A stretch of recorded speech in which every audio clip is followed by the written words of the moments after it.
Bobby Kevin here from StudioMMA.com, standing with Paul Daley in San Diego for Strikeforce. How does it feel to fight for the title? Yeah, it's a big opportunity. Zuffa's bought out the company, and now that gives the title a little bit more significance. So, I'm taking it really seriously. How does it feel as a fighter now that Zuffa actually bought Strikeforce? The things that you're noticing so far is just the production of everything. They got Burt Watson, who normally does the UFC things behind stage. It's taken over. Things are running smoothly, pretty much as a UFC show. I don't want to sound like a broken record, but would you get a second chance now when Zuffa bought Strikeforce if you get the title? Would you fight for UFC? Who knows, man? It's Dana White's thing and the guys at Zuffa, the Fertitas. I got no option. Obviously, if a big opportunity comes along for me, I'm going to take it, but we'll see what happens. Do you feel like you deserve a second chance? Because I feel like everybody does mistakes. Yeah, of course, everybody makes mistakes. I ain't begging for a second chance, I do my own thing most of the time, and that's just the way I am. So, how much have you trained for Nick Diaz, especially when we talk about his groundwork?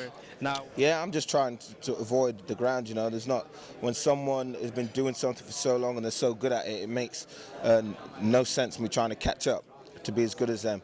So as long as my defensive jiu-jitsu is good and I can be able to escape positions and stop him from taking me down and just do my thing standing on the feet, then that's all I need to train for, So a worse scenario would be if he were trying to do a cross check and just trying to grab you for the next. Yeah, if he was going to try the lay and pray cross check style, I know the fans ain't a big admirer of it.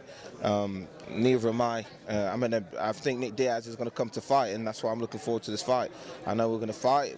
Somebody's going to be bleeding. Somebody's going to be limping out of the cage, and that's going to be him because I'm taking this title. So, let me ask you, you're an excellent fighter.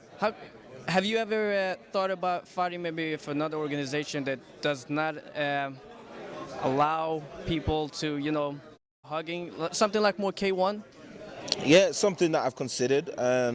Obviously, was training out in Holland a lot.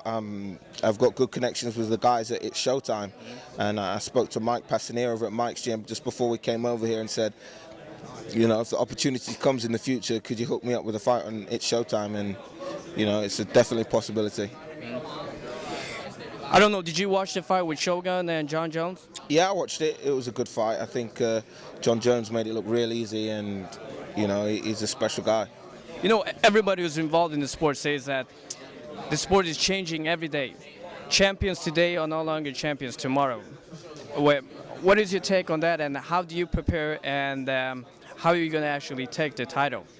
You just got to keep doing whatever you've been doing to get you here. You've obviously got some kind of something special, some kind of quality that's got you to this stage anyway. So I just got to keep doing exactly what I'm doing and get the title, and that's it.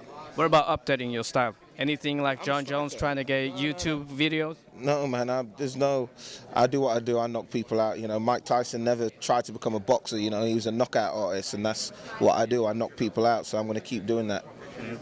How does it feel now as an Englishman coming here to U.S. and fight for the title? It doesn't really affect me. I've been fighting in the U.S. since like my 6th MMA fight.